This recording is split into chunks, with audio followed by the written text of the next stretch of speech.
भागीदारी है उनका कार्यों में जी जी और परिवार को मतलब मिलान करने में, वही इंटरेस्ट जगाए कि नहीं हम जाएंगे मिलेंगे परिवार से, तो धीरे धीरे वो मतलब अच्छा आप हुआ। परिवार को जो हाँ। पिंटू परिवार को छोड़ के आया, मतलब ऐसा इंसिडेंट हो गया, ये आपकी वाइफ ने उससे मिलाया, जोड़ा दिया। तो आप 2021 में पहली बार परिवार जुड़े। तो 2021 में हम लोग पहली बार पूरा परिवार जुड़ गए, जी तो काफी खुशी हुआ कि चलो एक महिला आई घर में, हमारा कार्यशैली में सहयोग किया, हमारे परिवार को जोड़ने में सहयोग किया, तो और क्या हो सकता है आप इससे थोड़ा बड़ी बात। इमोशनल हो रहे हैं सर हाँ इस हाँ बात बिल्कुल, पे। होता चलिए होता होता है। है क्योंकि आप क्योंकि अकेला जो जंग लड़ता है और सब चीज छूट जाने के बाद ये हुआ। तो सर बिल्कुल। आपने कहा कि आपने दिल्ली विश्वविद्यालय में पढ़ाई की है ना, या कर रहे थे, हाँ। तो दिल्ली विश्वविद्यालय में कैसे जाना हुआ आपका, और दिल्ली विश्वविद्यालय कैसे आपकी लाइफ में इम्पैक्ट क्रिएट किया, या इसके बारे में ऑडियंस को थोड़ा बताएं हमारे। बिल्कुल, वो दिल्ली विश्वविद्यालय हमारे लिए थोड़ा सा मिशन विजन को क्लियर कर दिया। जब दिल्ली यूनिवर्सिटी में 12th पास किया पटना कॉलेज पटना से, तो फिर दिल्ली का रुख कर लिए। तो जब दिल्ली में जाना हुआ तो एडमिशन फ्रेंच ऑनर्स में होता, पेपर में देखे थे कि एग्जाम होगा उसमें पास करोगे तो विदेशी भाषा पढ़ोगे। तो फिर एक उमेश भैया थे, उन्होंने बताया कि विदेश की भाषा सीख जाओगे ना पिंटू तो दुनियादारी घूमोगे, बहुत अच्छा रहेगा। तो फिर मैंने वही एग्जाम दिया, पास कर गया, सिलेक्शन हो गया, दिल्ली यूनिवर्सिटी में नाम लिखा लिए, पढ़ने लगे। वहां पे जाने के बाद हमारा विजन ना वो थोड़ा हाई हो गया, जो स्टैंडर्ड था सोचने का वो थोड़ा सा अपेक्स लेवल में मैंने सोचना शुरू कर दिया, क्योंकि वहां पे बहुत फराटेदार इंग्लिश बोलता था, लोग का सोच बहुत अच्छा था, कॉपरेशन की भावना बहुत अच्छा देखने को मिला। दुनिया देखने को मिली। हाँ, यहाँ पे है तो एक दूसरे को पैर पकड़ के खींच रहे हैं, वहां पे है कि हाथ पकड़ के एक दूसरे को खींच रहे हैं। ये चीजें मैं उस माहौल में जाकर रहा, तो वो मुझे काफी प्रभावित किया। तभी दिल्ली आने के बाद मदद करने की भावना मेरे में जागा, कि जब वहां पे एक बूढ़ा भी एक दूसरे को मदद करने के लिए तैयार रहता है, यहाँ जवान तो लात मार के भगा देता है। तो वो चीजें मुझे कंपैरेटिवली मुझे सोचना समझना आ गया, तो फिर यहाँ पे भी शुरू कर दिया। तो उसका इंप्रेशन आप इस फाउंडेशन में देखते हैं? बिल्कुल, वो चीजें मैं देख रहा हूँ कि बच्चे में जो मानवता है वो इधर वाला में कम है, उधर भी कम है, लेकिन उसको क्रिएट करने के बिल्डअप करने के लिए कैपेसिटी है मुझे, और मैं उसी पे फोकस कर रहा हूँ। आजकल बच्चे जो हैं वो सिर्फ जॉब ओरिएंटेड एजुकेशन ले रहे हैं, वो जॉब क्रिएटेड नहीं है। हाँ, वो चाहिए कि वो मानवतावादी सिद्धांतवादी एजुकेशन ले, पढ़ लेना। हाँ, इसको इलैबोरेट करें सर, मानवतावादी से आप क्या जैसे आप ये समझे कि एक लादेन है, पढ़ा हुआ इंजीनियर था, लेकिन वो देश में क्या कर रहा था, क्राइम कर रहा था, गलत कर रहा था, तो वैसे पढ़े लिखने से क्या फायदा। तो वही कह रहे हैं कि मानवतावादी सिद्धांत वाले पढ़ा लिखा होना चाहिए, ताकि देश की गरिमा को समझ सके। वो चीजें यहाँ पर नहीं हो पाती। पढ़ लिख के मैं इंजीनियर बन जाऊं और बम फोड़ दूं तो क्या मतलब है, कोई मतलब नहीं है सर। तो पढ़े लिखे से वैसा क्या फायदा। तो क्वालिटी एजुकेशन देने की चाहत है, जहाँ पे सिद्धांतवादी हो, मानवतावादी हो, और उन विचारों पे काम करे, जहाँ पे अपने देश के सर्वोच्च शिखर पे पहुंच सके, अपने विचार की बदौलत सभी देश को हम निर्देशित कर सके। वो कैपेसिटी बिल्डिंग होना चाहिए हमारे बच्चे में। आखिर ओवरऑल हमारे बच्चे देश का भविष्य है, इन बच्चों पे नहीं, हम तो ये भी कहते हैं कि जो वर्तमान स्थिति को देख रहे हैं ना, इसका जिम्मेदार देश के राजनेता ही हैं। जो भी समझे, मैं डायरेक्ट रूप से बोल रहा हूं, अगर राजनेता चाह लेगा तो 78 साल में हमारे बच्चे अशिक्षित रह जाएंगे। सही बात है, कभी हो ही नहीं सकता है। और आजकल के एजुकेशन ऐसा कर दिया है कि अगर अंधा है, लंगड़ा है, उसके लिए नियम कानून कौन बना रहा है, जो आंख है, जिसको पैर है। एक अंधा का दुख दर्द क्या आंख वाला समझ सकता है? नहीं। आप समझ सकते हैं एक अंधा का दर्द? कभी नहीं।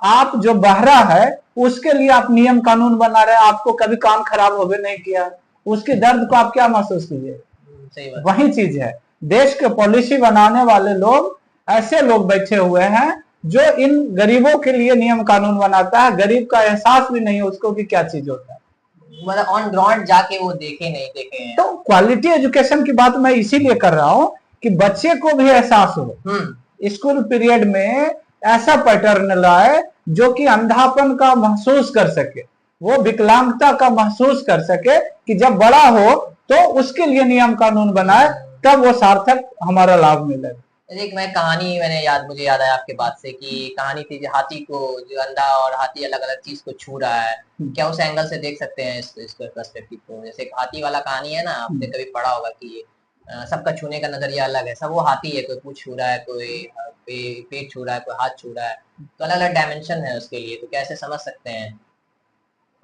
ये थोड़ा सा और बताया इसको। ऐसे एक कहानी है ना कि हाथी है, तो एक अंधा उसको छू के देख रहा है तो बोल रहा है पैर है। ओके, एक पूछ छू के देख रहा है तो बोल रहा है पूछ है ये। हाँ, को एक मतलब इस तरह सब अलग हाँ, अलग करके छू रहे हैं, तो हाँ, बोल रहे हैं असल में वो हाथी है, पर अलग बिल्कुल। अलग छूने का जो नजरिया है सबको अलग अलग दिख रहा है। तो क्या इस नजरिया से भी इसको देख सकते हैं?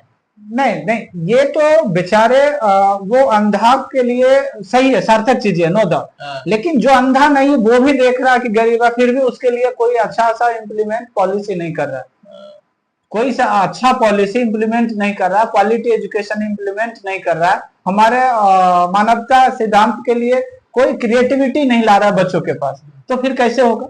हमारे बच्चे वो स्कूल में पढ़ने जाते जहां पे शौचालय नहीं है, तो कितना वो सोच सकती है? हमारे बच्चे वहां जा रहे हैं पढ़ने जहां पे ना तो लैब की व्यवस्था है ना कुछ है, तो कैसे क्रिएटिव बच्चे हमारे बनेंगे? तो और अमीरों के लिए वो अलग व्यवस्था है, जहां पे अमीर के बच्चे और अमीर हो रहे हैं, गरीब के बच्चे और गरीब हो रहे हैं। तो यही चीज हमारी नजरिया है जिसको मैं देख पा रहा हूँ, जिसे खत्म करने की थोड़ा सा 0.5% कोशिश है मेरा। क्या ये आप इम्प्रेशन अपने संस्था में देख रहे हैं, या किस तरह से आप अपने संस्था में ये इम्प्रेशन बना रहे हैं? जैसे आपने कोचिंग फ्री एजुकेशन सिस्टम लिया, तो ये डायमेंशन आप अपने संस्था में डाल रहे हैं, या क्या क्या करिकुलम है, या क्या क्या आपकी आइडिया है इस संस्था के रिलेटेड में, जो आप मतलब क्या क्या डालेंगे इस संस्था में बच्चे के पर्सपेक्टिव में? इसके बारे में थोड़ा हमें एलोबरेट करें। हाँ बिल्कुल, थोड़ा सा इसमें और गंभीर से हम समझते हैं। एक्चुअली क्या होता है ना, अभी थोड़ा सा हमारे पास संसाधन नहीं, लेकिन उस चीजों को अपनाया है नहीं, जो विचार है।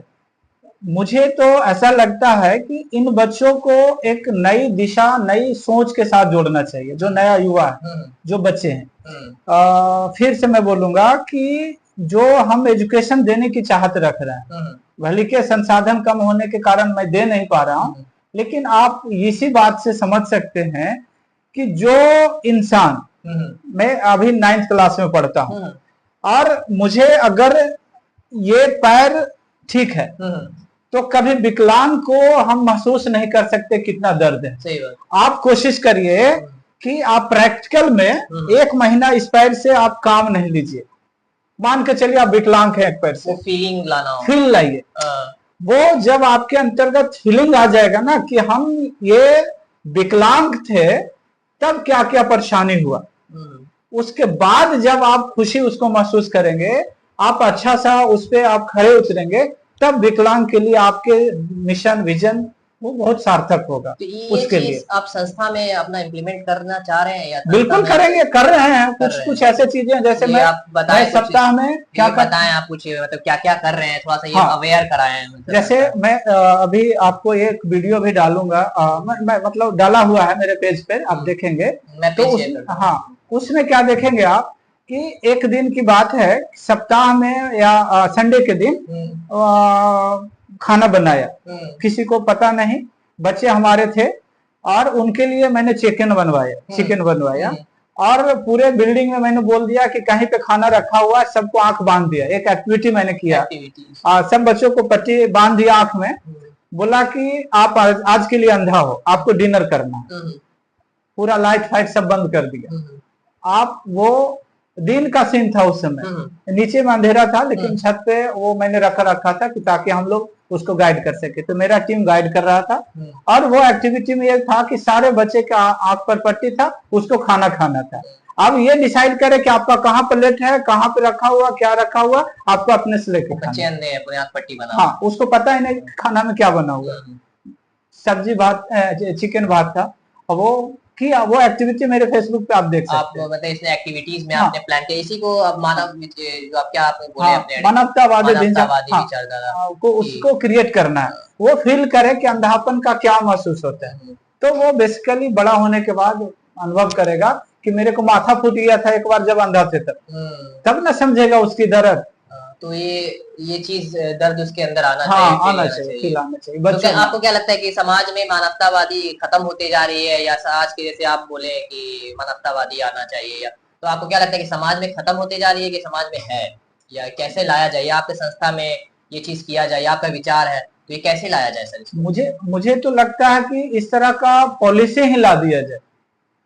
अगर हमारे बस चले तो पूरे देश में क्वालिटी एजुकेशन के रूप में ये कंपलसरी कर दें कि 9th क्लास में बच्चा है, 9th क्लास में बच्चा पढ़ रहा है तो 2 दिन धान भी काटेगा, उसका मार्किंग करेंगे, उसी पे हम बोर्ड का रिजल्ट देंगे। सीसी आधारित हमारा रिजल्ट बनता था नवोदय में कि साल भर में कौन सा टेस्ट में कितना नंबर लाया, उसके अनुसार रिजल्ट बनता है। उसी तरह से यहाँ पे भी कर दे कि गेहूं का बोझा ढोएगा हर बच्चा, गरीब हो या अमीर हो, एहसास हो कि मजदूर क्या करके लाता है या अनाज उपजाता है, किसान, हाँ वो कंपलसरी कर दे। वो एक सर्टेन पीरियड हो, 2 दिन का, 4 दिन का, 1 साल में, कि 2 दिन धान भी काटना है, 2 दिन गेहूं भी काटना है। इसके लिए प्रॉपर ट्रेनिंग हो, बच्चे को किसी तरह से दिक्कत ना हो, उसको एहसास दिलाए कि अनाज कैसे उपजाते हैं किसान लोग, तब ना वो बड़ा आदमी बनेगा तो किसान के लिए बढ़िया नियम कानून बनाएगा। अब वो अभी हमारा देश में मंत्री मिनिस्टर बने हुए, पॉलिसी मेकर बने हुए, जो कभी धान का बाली देखा ही नहीं है, तो कैसे महसूस कर पाएगा उन किसान का दर्द? जी जी जी, ये चीजें, ये चीज आप अपने संस्था में कर रहे हैं? बिल्कुल, मैं तो चाहता हूँ मेरे पास संसाधन रहेगा, 1-2 साल में मैं इस तरह का। तो सर आपने, आपका कहना यही है यहाँ पे, मैं जिस तरह से आपकी बातों को समझा कि एक ऐसा संस्था हो कि अंधा के लिए कोई अलग सा फीलिंग हो, जो भी अंधा भी नहीं बोल सकते हैं, सो कॉल्ड डिसेबल भी नहीं बोले, स्पेशल चाइल्ड भी नहीं बोलो, क्योंकि एक टर्मिनोलॉजी हो गया है कि अब अंधा बोल देते हैं, बहरा बोल देते हैं। They have a unique inclusive education की बात आप कह रहे हैं ना, कि इंक्लूड कर देना, जब एजुकेशन की बात आएगी, ठीक है ना, तो ये आप चाह क्या रहे हैं, मतलब अंधा का फीलिंग हो, सॉरी सो कॉल्ड अंधा, मतलब मैं उसको बोल नहीं पाऊंगा, या हियरिंग प्रॉब्लम में जो बच्चा है उसको इंक्लूसिव किया जाए, तो ये क्या डायमेंशन है, किस डायमेंशन में आप देखना चाह रहे हैं? बेसिकली मैं ऐसा सोच रहा हूँ, जैसे आप देखें कि कोई इंसान अगर वो देख नहीं पा रहा है, ठीक है, तो उसकी वेदना को समझने के लिए हमें भी अंधापन का महसूस होना चाहिए। इसीलिए ये एजुकेशन में कंपलसरी इम्प्लीमेंट करना चाहिए, ताकि शुरुआत से ही बच्चे इसको एहसास को समझ पाए कि ये आदमी देख नहीं पा रहा है तो इसके साथ दर्द है, उसको एहसास कर पाए। तो अगर बचपन से ही हम लोगों को इस तरह से एहसास कराया जाए, तो जब बड़े ये बच्चे बनेंगे तो उन जो देख नहीं पा रहे हैं, जो सुन नहीं पा रहे हैं, जो चल नहीं पा रहे हैं, उनके लिए सार्थक पॉलिसी और नियम कानून बना के उसको इम्प्लीमेंट करवा सकते। तो ये सरकार के समझ या लोग जो जुड़ रहे हैं या पॉलिसी फ्रेम पर है, तो इसके आइडिया को सर को लें और समझे, और मैं सर से बोलूंगा कि आप स्पेशली इंक्लूसिव एजुकेशन के बारे में थोड़ा पढ़िए। मैं जब मैंने P2020 जो आया वो पढ़े, या मैं और पुरानी चीजें रिपोर्ट्स हैं, इंक्लूसिव एजुकेशन एक टर्म्स है, हमारे करिकुलम में पढ़ाई जाती है, उसको देखे। ये अच्छा आपका विचार लगा मुझे। सर मेरा सवाल ये हट के थोड़ा सा, हाँ, कि आपकी संस्था को मैं जब आते समय देख रहा था, दशरथ मांझी शिक्षण संस्था, तो दशरथ मांझी की मूवी देखी मुझे याद है, तो ऐसा नहीं है कि मतलब वो उस मैंने से होता है ना कि मूवी इम्पैक्ट क्रिएट करता है, तो दशरथ जब तक तोड़ेंगे नहीं तब तक छोड़ेंगे नहीं, एक डायलॉग है। तो ये मांझी, दशरथ मांझी का नाम ही क्यों आपने चुना है संस्था के लिए? आप चाहते तो अम्बेडकर साहब, बाबा साहब का नाम ले सकते थे, सावित्री फुले का ले सकते थे, बड़े बड़े जो संस्था जो लोग हैं जो समाज को उतार के लिए किए, फिर ये दशरथ मांझी का विचार कहाँ से आया आपको नाम के लिए सर? हाँ, बिल्कुल अच्छा है। एक्चुअली इसमें मेरा लोकेलिटी का प्रभाव है, क्योंकि जिस एरिया में मैं रहता हूँ वहाँ पे मार्जिनल फैमिली बहुत ज्यादा है। बोले तो इस परिवार के गरीब परिवार बहुत ज्यादा है इस एरिया में, मगध प्रमंडल में खास करके बहुत ज्यादा गरीब परिवार है, बहुत ज्यादा है जो शिक्षित है सबसे ज्यादा। तो मुझे ये समझ आया था कि ये उनके नाम से ज्यादा लोग जुड़ पाएंगे, दशरथ मांझी जी के नाम से, हाँ उनके नाम से ज्यादा बच्चे हमारे साथ जुड़ पाएंगे, क्योंकि अम्बेडकर साहब को लोग जानता भी नहीं है। ये परिवार जो अशिक्षित है, अम्बेडकर साहब को जानता भी नहीं है। अभी तो आप बोल रहे हैं ना, आप चलेंगे तो आपको, अभी मेरे बच्चे भी हैं, खैर तो इन लोग तो काफी जान गए हैं। आपका लोकेलिटी कहाँ की, कौन कस्बा का बात कर रहे हैं? हमारा बहुत सारे है कस्बा, मतलब गांव में बच्चे क्या जानेंगे, आपको क्या लग रहा है अम्बेडकर साहब को सब जानता है, पूरे देश के लोग जानता है। मैं जिस हिसाब से मैं अपनी दुनिया नहीं, देखता हूँ मुझे नहीं, लगता है ऐसा नहीं है, कुछ भी नहीं। आप तो अच्छे अच्छे लोगों को भी पूछेंगे तो अम्बेडकर जी के बारे में नहीं जानेगा। और ऐसा था कि दशरथ मांझी जी ने पहाड़ काटा, तो जो लोकलिटी एरिया में गरीब परिवार के, उनके परिवार लोग जुड़ गए मेरे से, इसीलिए मैंने इनका नाम रखा। अम्बेडकर साहब तो बहुत बड़े विचारधारा है ना भाई, उनका कल्पना भी, सोचना भी हमारे बस की बात नहीं है। उनकी सोच हमारे 0 निगेटिव समझिए उनके सामने, तो उनके लिए हमारा ये गरीब परिवार जोड़ना थोड़ा मुश्किल हो रहा था। शुरुआत में मैंने रखा भी था नाम, तो आप कनेक्ट करना, लोग से जुड़ना, वो इम्पोर्टेंट है। वो कनेक्ट नहीं कर पा रहे थे, तो इसीलिए फिर रजिस्ट्रेशन के समय में दशरथ मांझी जी का नाम मैंने जोड़ा, ताकि वो कनेक्ट हो सके हमारे साथ। इसी का परिणाम है कि वहाँ के लोकल लोग और इस एरिया नालंदा, नवादा और इधर आसपास में गया, जहानाबाद, औरंगाबाद, ये 5-6 डिस्ट्रिक्ट के लोग वो ज्यादा कनेक्ट हो गए हमारे साथ, इसीलिए वो आपका कौन सा लोकेलिटी में ज्यादा काम किया, नाम क्या बताया आपने? नालंदा। नालंदा का जो गांव कस्बा, हाँ, चंडी, चंडी बताया। चंडी है प्रखंड, चंडी नालंदा का एक प्रखंड है, जहाँ पे 2-3 प्रखंड में काम किया, खास करके नरनौसा, चंडी, हरनौत, नूरसराय, ये अनहिल। आप मुझे वहाँ, मैं डॉक्यूमेंट करना चाहता हूँ, देखना चाहता हूँ। मैं ये सवाल मुझे हैरत कर दिया कि अम्बेडकर साहब को भी बहुत से गांव के लोग नहीं मतलब कनेक्ट कर पा रहे हैं। तो मैं आपसे ये रिक्वेस्ट करूंगा इसमें स्मार्ट मीडियम से कि आप मुझे वहां तक ले जाएं, मैं उस लोग को कवर करूं। अरे बिल्कुल, अभी आपको तो यहीं पे आपको मिलवा देंगे जो कि नहीं जानता है, आपको उतना दूर जाने। अभी मैं ऑपरेशनल एरिया हमारा बोध गया है, इधर बहुत सारे गांव, सुदूर गांव है, जहाँ पे एक भी इंसान पढ़ा लिखा नहीं, तो वहां पे जाके पूछिए कि डॉक्टर अम्बेडकर साहब कौन है। आजादी की 75 साल 76 साल के बाद भी ऐसा, आश्चर्य की क्या बात है। मुझे शॉकिंग लग रहा है, क्योंकि क्योंकि मैं यहाँ पे रह रहा हूँ ना, मैं गांव में जा रहा हूँ डेली, मेरा एक्टिविटी देखेंगे तो कोई ना कोई गांव में मैं जाता हूँ, तो वहां पे जा करके मैं देख रहा हूँ, समझ पा रहा हूँ। कुछ इंसिडेंट बताएंगे सर ऐसा कि वो कैसे नहीं जान पा रहे, या कारण क्या है, या मतलब वो लोगों को नहीं जान पा रहे हैं, या क्या आपको लगता है? आप इतने गांव कस्बे में आप करीब से रहे हैं, देखा है, समझा है, तो क्या कारण हो सकता है जो अभी तक वो संविधान के जो बनाने वाले हैं उसको जान नहीं पा रहे हैं? सर क्या आपको लगता है सर? नहीं, एक्चुअली क्या है ना, सब एजुकेशन का ही दोष है, सिस्टम का ही दोष है। अब कहो कैसे, अभी जब हम लोग पढ़ रहे थे नवोदय में, तो लगता है कि 7 या नहीं, कभी नवोदय में पढ़ाया ही नहीं गया अम्बेडकर जी के बारे में। आप देख लो उठा के, 11th-12th में शायद है एक टॉपिक, लेकिन 10th तक अम्बेडकर जी के बारे में बताया ही नहीं गया। आप सीबीएसई पैटर्न देखिए ना, दूसरा को मैं क्या बताऊं। आप सीबीएसई बोर्ड वाले बच्चों को पूछे कि अम्बेडकर जी कौन है, बता देगा? आपको लगता है? पैटर्न में नहीं है। आप चेक तो करो, कोई भी सीबीएसई बोर्ड हो, आईसीएसई बोर्ड हो, अगर उसके पैटर्न में रह गया सिलेबस में, तभी ना बच्चे पढ़ेंगे, सीखेंगे, जानेंगे। ये गंभीर लगता है मुझे वो सारा। वो एक तरह से समझिए तो अम्बेडकर जी को कैप्चर करने की कोशिश है कि उनको जान ना पाए। आप जिस तरह से इंग्लिश को भी उन लोगों ने अपना बंद कर दिया, गांव में नहीं पहुंचने दिया। आपको पता है, जब मैं 6 क्लास में पढ़ता था, 5 में, तो इंग्लिश इम्प्लीमेंट ही हुआ था 6ठा से मेरा। इससे पहले आप इंग्लिश नहीं जानते? पहला से 6ठा में ही इंग्लिश आया मेरे जीवन में। 6ठा क्लास में आपने इंग्लिश सीखा? पढ़ा, शुरुआत किया, सेंटेंसेस वगैरह शुरुआत किया। अब बताओ, अगर आज भी बच्चे को इंग्लिश पढ़ाया जाता 3रा-4था से, या उसमें भी ABCD शुरू होता है, तो बच्चे इंग्लिश कहाँ से पकड़ पाएंगे? अम्बेडकर जी को और कहाँ से जानेंगे?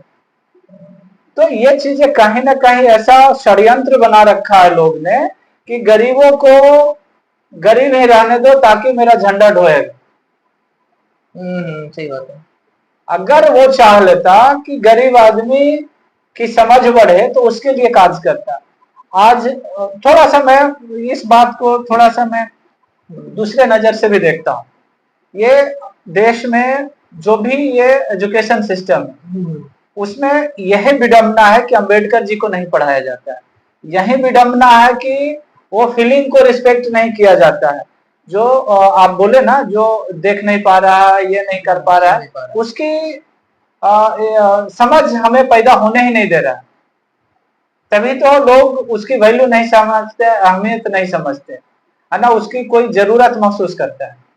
तो इस कारण भी हमारे बच्चे जान नहीं पाते कि अम्बेडकर साहब है कौन। उसके पास अम्बेडकर शब्द जाता ही नहीं है, पहुंच ही नहीं पा रहा। न एजुकेशन में, उसका माई बाप अनपढ़, वो कहाँ से बताएगा। और हमारे जैसे लोग जाता है, एक दिन बताइएगा, दूसरा दिन भूल जाएगा। उसका शाब्दिक अर्थ है, वो बहुत बड़ा सेंस है ना, लेकिन कितना जान पाएगा जब तक पढ़ेगा नहीं। तो इसको जो चेंज है या पहुंचाने के लिए मतलब आपकी संस्था कुछ कर रही है, या क्या बोलना चाहेंगे ऑडियंस को, कैसे उनका पहुंच सके? क्योंकि सोशल मीडिया एक बहुत बड़ा प्लेटफॉर्म है, क्योंकि मैं आज गांव भी जाता हूं तो देखता हूं कि लोग के पास मोबाइल है, बहुत सा चीज है। तो ये पहुंच पाएगी या नहीं पहुंच पाएगी, या 10 साल 20 साल के बाद क्या देख रही है आप अपने संस्था में, कैसे इसको देखना चाहेंगे, या किस तरह से सोचते हैं आप इसके बारे में? मैं तो यही चीज कह रहा हूँ कि जिस तरह से अम्बेडकर साहब ने मानवतावादी सिद्धांतों को अपनाया, तो उस उनके कार्यों को मैं एक्सेप्ट करके ही कार्य कर रहा हूँ, ताकि वो मानव बन सके। जैसे अभी भी जिंदगी वही जी रहा है लोग जो 78 वर्ष पहले था, आज भी वही सफाई कर रहा है, आज भी वही चूहा मार रहा है, आज भी वही कर रहा है। तो उनको कहाँ तक हम दे पाए? कहीं नहीं। न एजुकेशन में उसको आगे दे रहा है, न रोजगार में दे रहा है, न कुछ। जहां तक क्या दे रहा है, उसको फ्री में चावल दे रहे हैं, फ्री में एजुकेशन दे रहे हैं, लेकिन वो सो काज के लिए कि हम फ्री में पढ़ा रहे हैं। तो ये सब चीज तो उनको बरगला करके फुसला के रखने वाले औजार है। तो ये कैसे अवेकन होंगे सर, ये जिंदा कैसे होंगे? मेरा ये कहना है कि जैसे आपकी संस्था है, तो आपकी संस्था में कुछ बच्चे को लाया, उनसे पढ़ाया, उसे पढ़ाया और जागरूक किया, तो क्या ऐसे ऐसे आप जैसे लोग आए, या लोग कैसे जानेंगे? एक तो होता है ना कि समाज आपसे सवाल करेगा कि आपने क्यों नहीं अवैध कराया, है ना? तो ये आप कैसे, क्या आप सोचे इसके बारे में सर? ये चीज तो हम लोग आपसे, जैसे आप भी कुछ न कुछ सहयोग कर रहे हैं, कुछ न कुछ समझ दे रहे हैं, समाज को, सोसाइटी को अपना कंट्रीब्यूशन दे रहे हैं, हम लोग भी दे रहे हैं, लेकिन एक ब्रॉडर सेंस में ले जाने के लिए सबकी जरूरत है। यहाँ पे जो जो तंत्र है हमारा, बड़े तंत्र है, जो डिसेबल है, आप कोट करते हैं इसे कि आपको लगता है, या आप कोट करते हैं? वो डिसेबल है ही, है ही। बिल्कुल। अगर वो चाह लेगा तो हमारे बच्चे बहुत अच्छा करेंगे। वो 1 से 10 तक सरकारी में पढ़ता है, 1 में 40 बच्चा, 4 बच्चा बचता है। और इसमें भी आप देखेंगे को बच्चा को जो ड्रॉप आउट होता है, इसके लिए कोई पॉलिसी नहीं है देश में। बोल लेने वाला नहीं है कि बच्चा इतना मेधावी है, दिल्ली से लौट के आ रहा है, क्या रीजन है, ड्रॉप आउट क्यों लिया, कोई सुध बुध लेने वाला नहीं। तो फिर वो गरीब परिवार कहां से उठ के आएगा आपके साथ? सही बात है सर। तो फिर इसके लिए कोई पॉलिसी ही नहीं है। इस पॉलिसीज को गवर्नमेंट को देखना चाहिए, या कोई फ्रेम? बिल्कुल देखना चाहिए उसको। सारा आम इंसान टैक्स भरता है, उसकी जवाबदेही, हम भी टैक्स देते हैं, आप भी देते हैं, तो उसकी जवाबदेही है ना कि इन बच्चों को भी रोके।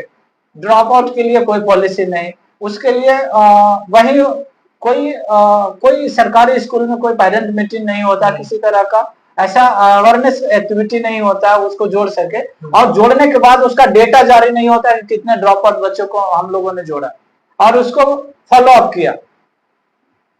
एडमिशन लेना सरकार का कंपलसरी है, लेता है, लेकिन कब तक रखा, ड्रॉप आउट हुआ, उसका कोई मतलब रिटेंशन नहीं है। और जब एडमिशन ले भी लिया तो उसको फॉलो अप करने की कोई जरूरत नहीं। बस बेटा तुम झंडा ढो मेरा, बस हमको वोट करो, यही सिद्धांत पे काम कर रहा है। तो क्या आपकी संस्था इसके बारे में सोच रही है? जो आपने संस्था इसके बारे में क्या सोच रही है सर? आपकी संस्था, जैसे कि आप खुद ड्रॉप आउट हो गए दिल्ली यूनिवर्सिटी से, उसकी कारण है, क्या कारण रही वो मैं पूछूंगा आगे, कि मैं सवाल यहाँ पे रुक रहा हूँ। जैसे आप ड्रॉप आउट हो गए दिल्ली यूनिवर्सिटी से, वैसे बहुत सारे लोग होते हैं आप जैसे लोग, तो आपकी संस्था इस पे क्या देख रही है, या आप कैसे संस्था में हम बच्चों को जोड़ पा रहे? जैसे जो चीज आपके साथ हुई, ठीक है सर, जो चीज आपके साथ हुई, जो आपने झेला, वो और बच्चा नहीं झेले, तो वो संस्था आपकी तो इस पे सोचेगी ना। तो आप क्या सोच रहे हैं संस्था में? बिल्कुल, जैसे अभी मैं देख रहा हूँ, जैसे मेरे साथ अभी मैं बताया ना 250 बच्चों के आसपास हम लोगों ने किया है, एजुकेशन में मुख्य धारा में जोड़ा। तो मेरा एक अपना खुद का पॉलिसी है, एक छोटे सा स्तर पे है, मेरा बहुत सारा पॉलिसीज बना हुआ है। तो उसमें ये है कि जो हमारे यहाँ बच्चा आया, एडमिशन लिया, वो अगर ड्रॉप आउट होता है तो उसके माता पिता के पास जाते हैं, उसका सारी मजबूरी समझते हैं, फिर बुला के लाते हैं। अगर फिर कंटिन्यू पढ़ा, 10th पास किया, 12th पास किया, तो उसको फॉलो अप करते रहते हैं कि हमें और आगे क्या करना है। अभी हमारे कम से कम 50-60 बच्चा है जो कि पटना में पढ़ रहे हैं, तो उसको मैं फॉलो अप करता हूँ। अभी भी आप कंटिन्यू से फॉलो अप करते हैं और डिटेल लेते हैं? यही तो है, मतलब यही है जो कि सरकार नहीं करते और लोग नहीं करते हैं। वो चाहते हैं कि मैं इंटर तक पढ़ा दिया, बस बात खत्म। तो फॉलो अप से आप क्या समझते हैं सर? हमको ऑडियंस को बताइए कि फॉलो अप से क्या समझ रहे हैं? बोले तो जैसे उन बच्चों को जो मैं दहाड़ी मजदूर के बच्चे हैं उनको लाया, पढ़ाया, पढ़ाई करने के पश्चात उसको जब तक जॉब सेटलमेंट ना हो, जब तक उसको देख रेख करना। अगर मान लिया जाए कि नवोदय में मैंने भेज दिया, इस वर्ष हमारा 3 बच्चा का सिलेक्शन हुआ नवोदय में, नवोदय में भेज दिया, अब उसको शुद्ध बुद्ध नहीं ले रहा है कि बच्चा पढ़ रहा कि नहीं पढ़ रहा, कि छोड़ दिया, वहां से भी ड्रॉप आउट हो गया। अगर उसकी देख रेख समझ नहीं, फॉलो अप उसी को बोलते हैं। फॉलो अप इसी को बोलते हैं। पूरा उनको जब तक वो सेटलमेंट ना हो जाए लाइफ में, तब तक आप उससे आप एज ए गार्जियन ऐसे उसको देखेंगे। हाँ बिल्कुल। ये फॉलो अप ये भी है कि हमारे बच्चे ड्रॉप आउट हो रहे हैं, तो जो सरकार नीति ला रहा है, पॉलिसी ला, उसमें ये शामिल करे कि फॉलो अप उसको दे, ग्रेजुएशन तक, मास्टर तक फॉलो अप किया जाए। हाँ, फॉलो अप किया जाए कि वहां तक पढ़ सके, या जिस फील्ड में जा रहा है उस फील्ड के लिए फॉलो अप आप उसको करें। ये आप सर, ये मेरा सवाल ये है कि आप अपने ही बच्चे, संस्था के बच्चे को फॉलो अप करते हैं, या आप देखते हैं समाज में कि यहाँ बच्चा ड्रॉप आउट स्कूल से क्यों हो गया, तो ये ऐसा आप कुछ करते हैं? अभी तो हमारे पास रिसोर्स की कमी है, मतलब ये आइडिया आपकी है? हाँ बिल्कुल है, मैं इम्प्लीमेंट भी करता हूँ, लेकिन एक छोटे से रूप में कर रहा हूँ। अगर हमारे पास कुछ जरूरत की चीजें, इंफ्रास्ट्रक्चर और फंडिंग वगैरह कुछ होता है, तो एक रोल मॉडल देश का बनाएंगे एक स्कूल, जहाँ पे इन सारी चीजों को इम्प्लीमेंट करेंगे, फॉलो अप किया। हाँ बिल्कुल। वो जब तक बच्चा हमारा सेटलमेंट ना हो, उसका टारगेट, उसका जीवन का लक्ष्य, जब तक उसको फॉलो अप देना है, ये करने। अच्छा, आप इनिशिएटिव मुझे लगा ये फॉलो अप वाला। मैं सवाल सर फॉलो अप से थोड़ा सा हटके इसलिए बोलना चाह रहा हूँ कि आपने जो ड्रॉप आउट की बात की कि आप दिल्ली विश्वविद्यालय में पढ़ रहे थे, मतलब फ्रेंच से कर रहे थे, फ्रेंच पढ़ना, लैंग्वेज लेना दिल्ली में, और दिल्ली शहर जाना, एक छोटे से कस्बे से उठ के बिहार के दिल्ली शहर तक जाना, वहां से फिर ड्रॉप आउट कर देना, क्या कारण रहा सर इसे ड्रॉप आउट करने का? मेरा थोड़ा सा व्यक्तिगत इसमें कॉजेज हैं, खास करके मेरा पारिवारिक कॉजेज है, नॉट ये कि हम दूसरों को इसमें कर सकते हैं। लेकिन ये था कि परिवार, हमारे पिताजी और माताजी दोनों बीमार थे और पैरालाइज्ड हो गए थे हाथ पैर से, फादर, तो माँ भी थी और दोनों परिवार समय थे,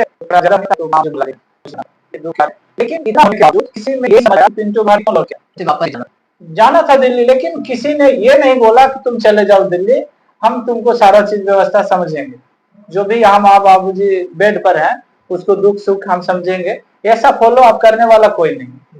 ये चीज है, तो ये भी एक परिवार और सिस्टम में दोष है कि अगर थोड़ा सा भी कोई कोऑपरेट करता तो मैं दिल्ली में पढ़ के निकलता और बढ़िया करता। क्या आप फिर से मुकम्मल, आपको ऐसा लगा था कि जब आए थे तो आपको फील हुआ था कि मैं दिल्ली यूनिवर्सिटी फिर से जाऊं और वहां पढ़ूं? कोशिश भी किया था, फील किया, बहुत कोशिश किया। कैसा लगा सर, क्योंकि इतनी बड़ी संस्था से पढ़ने के बाद लैंग्वेज छोड़ के फिर आप वापस आए, तो उस तरह की उस समय के फीलिंग्स थोड़ा सा बताएं, मतलब किस तरह का? मेरे जीवन का बहुत दुखदायी पल था, और लेकिन छोड़ के पुनः वापस जाना ये और दुखदायी हो जाता, क्योंकि आखिर माता पिता कर लिया था आपने? 5 लास्ट सेमेस्टर ही आपने ड्रॉप किया? 5 सेमेस्टर क्लियर हो गया। मेरा दोस्त आज भी मिस करता है हमें, और अभी तो मैं अपने दोस्तों से मिल के आया अभी राजस्थान में। स्टूडेंट आप कैसे थे सर यूनिवर्सिटी में? मीडियम थे, ऐसा नहीं। एनी इंस्पिरेशनल प्रोफेसर जो आपको इंस्पायर? हाँ, फरीदा मैम। तो आपने फरीदा मैम का फरीदा मैम इसलिए ना कि मेरे को वो फॉलो अप कर रही थी, मैं डिस्कनेक्ट हो गया था दोस्तों से, थोड़ा सा टेंशन प्रेशर था, मोबाइल ऑफ कर दिए थे, तो वो जो मेरे अभी दोस्त हैं उन लोग बोल रहा था कि फरीदा मैम सबको फोन की है, जो मेरा दोस्त था, राहुल था, विवेक था, सबको फोन किया उन्होंने कि पिंटू को बुलाओ, जो भी दिक्कत है हम समझेंगे। लेकिन फरीदा मैम ये है कि उनके बारे में पता चला कि मुझे खोज रही थी। Any message that you want to convey to Farida ma'am? क्या कुछ मैसेज जो फरीदा मैम को देना चाहेंगे इस ऑडियंस को, पहुंच जाए अब तक? खुशी है कि कम से कम वो हमारे लिए सोचे। मैं उनका आभार प्रकट करता हूँ। काश और कोशिश करते तो हमारे पास पहुंच सकते थे। मैं फरीदा मैम से जी का बहुत शुक्रिया करना चाहता हूँ कि ऐसे बच्चे के बारे में वो सोचती हैं, क्योंकि वुमन जो लौट जाते हैं गांव की ओर वो लोग देखते नहीं है। सो आपने दोस्तों का जिक्र किया सर, तो कुछ दोस्त बताए, जैसे एक बात पहले भी बता चुका कि शिशुपाल एक आपका दोस्त है, तो कुछ दोस्तों को कैसे याद करेंगे सर? मतलब अब सीरियस थोड़ा सा हो गया है तो अपनी दोस्त की यारी भी याद कराया जाए कि उम्र होता है क्या कि दोस्ती यारी होती है तो साथ कर देती है, तो कुछ दोस्तों को याद करें या दोस्त कैसे जीवन में रोल प्ले किया आपके साथ? नहीं, वो दोस्त बहुत हमारे जीवन में रोल प्ले किया। एक्चुअली मैं बताया ना कि मेरे 2-3 दोस्त हैं, सोनू है, करणजीत है और सारे दोस्त लोग ना मुझे काफी मदद किया स्ट्रगल के समय में। हाँ, जब मैं अलग हुआ घर से तो जो 4-5 साल का मेरा जर्नी था, 5-6 साल का अकेले, तो उस समय मेरे दोस्त लोग सबने मदद किया, नो डाउट। वो हालांकि कोई एक होता है ना कि हाँ मांझी कम्युनिटी का, ऐसा नहीं। हमारा समझ वो सारे चीज को मैं समझता हूँ। अगर कोई कम्युनिटी का है कि फॉरवर्ड है, गलत है, ऐसा नहीं है। वो आदमी गलत हो सकता है, कोई कम्युनिटी गलत नहीं हो सकता। इसके लिए मैंने सॉरी भी बोला कि पंडित को मैंने पंडित भी बोल दिया, ऐसा नहीं। पार्टिकुलर वो आदमी था जो मेरे साथ ये गलत बिहेव किया।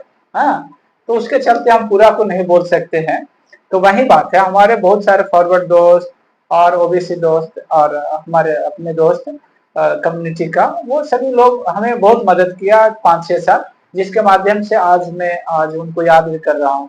Any message that you want to convey, और कोई आपकी फेवरेट दोस्त है या जैसे होते हैं ना कि किसी के फेवरेट दोस्त, या कुछ मैसेज बोलना चाहें इस मीडियम के थ्रू? सभी दोस्तों को आभार। चूंकि विषम परिस्थिति में सबने मदद किया भाई, किसी को मैं पार्टिकुलरली नाम लूंगा तो ये होगा, लेकिन मैं खास करके वो मेरे दोस्त जो मुझे पहली बार पनाह दिया अपना घर में, शिशुपाल जी को, थैंक यू, बहुत बहुत धन्यवाद भाई। आप उस समय हमें समझा। एक रोहित जी हैं, हाँ रोहित जी, शिशुपाल जी, उन्होंने मुझे अपना भाई समझा और अपने घर में जगह दिया, तो वो मेरे लिए बहुत बड़ी चीज था। अब बाकी सभी दोस्त बाहर थे, मेरे जितने भी दोस्त हैं ना सब जॉब करते हैं। अभी मिलते हैं आप उससे कि या कुछ यादें हैं जो आप याद करें या? बस बढ़िया है वो दोस्त, सबको ऐसा भगवान करे दोस्त दे। रियली कहते हैं, वो चीजें लगता है कि नहीं, अगर दोस्त नहीं रहता तो आज इस मुकाम पे हम नहीं रहते। सही बात है, क्योंकि परिवार तो छोड़ दिए थे, दुनियादारी, माँ भी छोड़, बाबूजी भी छोड़ दिए, तो हमें तो साथ दिया दोस्त ही। और अपना डेडिकेशन कार्यों में, अपना डेडिकेशन होना चाहिए। जो भी आज कार्य कर रहे हैं उसमें अपना आपका लगन है ना, तो कोई भी मदद करने के लिए आ जाता है और वो मदद मिलता है। मैंने अनुभव किया है, रास्ते मिल जाते हैं। हाँ, मैं अकेला ही चला था राह मंजिल की तरफ, कारवां बनता गया, लोग आते गए। तो मेरा सबसे अगला सवाल ये है कि मैं आपके सोशल मीडिया पेज पे जा रहा हूँ, मैं इन्फ्लुएंसर को या ऑडियंस को ये बोलना चाहूँ, सॉरी इन्फ्लुएंसर, मैं ये सारे कंटेंट या व्यूअर को बोलना चाह रहा हूँ कि इनके फेसबुक पेज पे जाके देखें, इनकी कंट्रीब्यूशन मैं शेयर कर दूंगा लिंक डिस्क्रिप्शन में। तो आप नवादा गए, नवादा का इंसिडेंट हुआ कृष्णा नगर में, है ना? तो नवादा जाके उस इंसिडेंट के बारे में बयां कीजिए, कैसे आप बयां करेंगे? और मैं उम्र बहुत चर्चा रहा उस इंसिडेंट के बारे में, तो आपका कैसा वहाँ पे? एक्चुअली ये एक दुखदाई पल था जो हमारे गरीब परिवार के घरों में आग लगा दिया। वहाँ पे उन पीड़ित परिवार के साथ हमारी वेदना है, उसको फील करते हैं। और इस दुख की घड़ी में वो परिवार को सहानुभूति भी दिया हम लोगों ने और उन्हें मदद की भी कोशिश जारी है कि उनको ज्यादा से ज्यादा मदद करो। इसी एक वाक्य इसमें ये हुआ कि इस घटना में मैंने अपने टीम से बात किया कि वहाँ पे मुझे जाना, कुछ मदद करना है। तो 3 लोगों से मैंने शेयर किया। एक प्रोफेसर प्यारे मांझी सर, एक इंजीनियर आशीष रंजन सर, एक भोला सर से, 3 लोगों से मैंने शेयर किया कि मैं जाना चाहता हूँ। तो बोले कि ठीक है जाओ पिंटो, और मुझे भी बताना, मैं कुछ सहयोग कर दूंगा, वहां पे कुछ बच्चों के लिए ले जाना। तो मैंने बोला ठीक है। तो एक भोला सर थे, उन्होंने मुझे कंट्रीब्यूशन किया मेरे अकाउंट पे, और एक व्हाट्सएप ग्रुप है उसमें डाल दिए उन्होंने। तो ऐसा हुआ कि ग्रुप में लोग पढ़ा जी, जी। मेरे बारे में कि पिंटू जी जा रहे हैं वहां पे कुछ मदद करने के लिए। तो मुझे लगा था कि 8-10 हजार रुपया हो जाएगा तो मैं मदद कर वो कपड़ा उपड़ा बच्चों के लिए खरीद के दे दूंगा।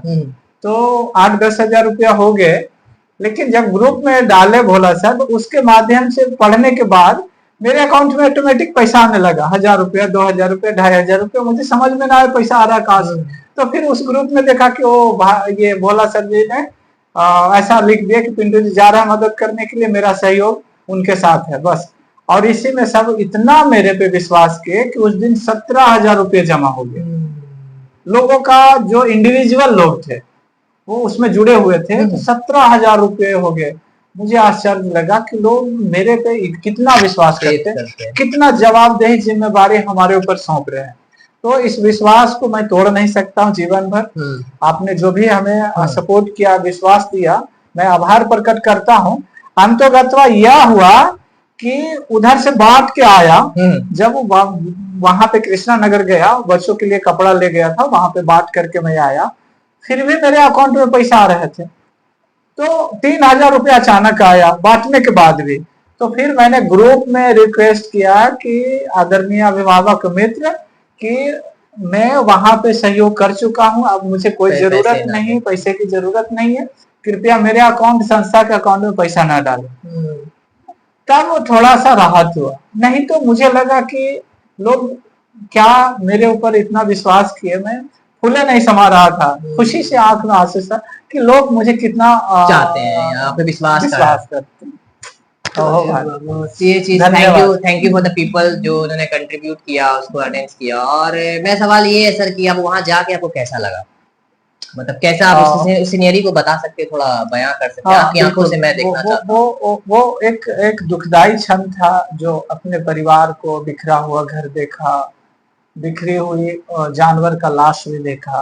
वो वहां पे ना दबंग लोगों ने वो जला भी दिया था उनके घर में, वो जानवर भी, जैसे बकरी और इस तरह के 3-4 वहां पे बकरी जली हुई। वो बहुत मार्मिक वो सीन था जो मैं देख पाया।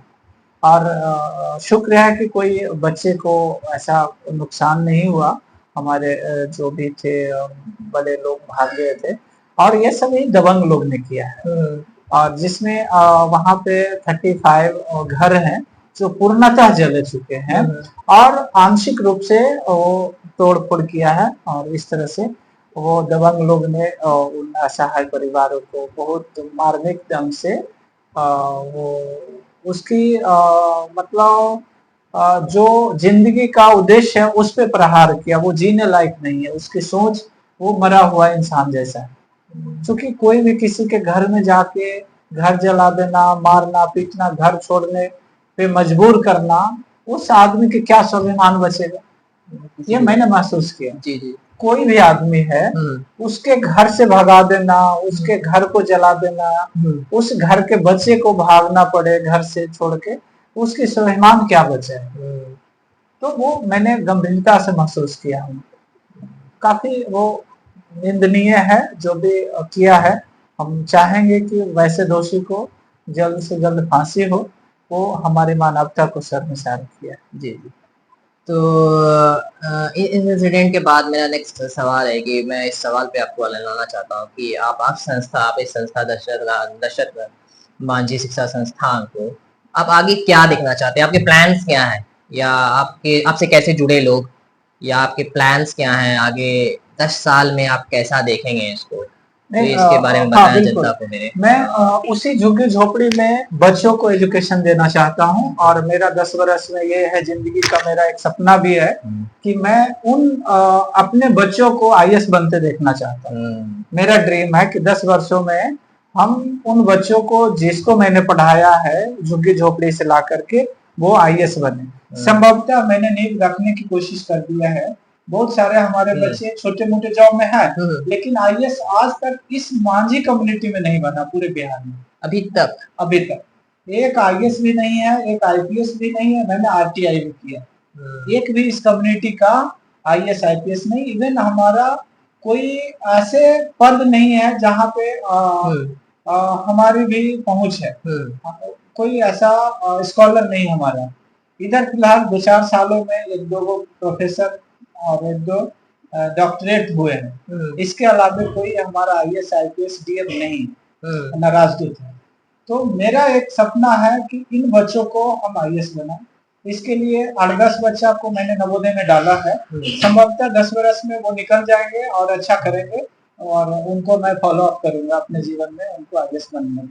ये सपना के लिए मैं बहुत शुभकामनाएं सर को देता हूँ और सर ने अपने जो समय दिया और जानकारी दी मैं लोगों तक बोलूंगा। मैं सर को कहना चाहता हूँ कि आप बोल दें कि जनता को लाइक शेयर और सब्सक्राइब करें और मुझे सपोर्ट करें इस चैनल को। बिल्कुल, इस चैनल को आप लाइक करें, कमेंट करें और सब्सक्राइब भी करें ताकि आपको अच्छे लोगों से मिलवाने का उनको इंस्पिरेशन मिले और आपको अच्छा सा कंटेंट आपको मुलाकात होगी। थैंक यू बहुत बहुत शुक्रिया।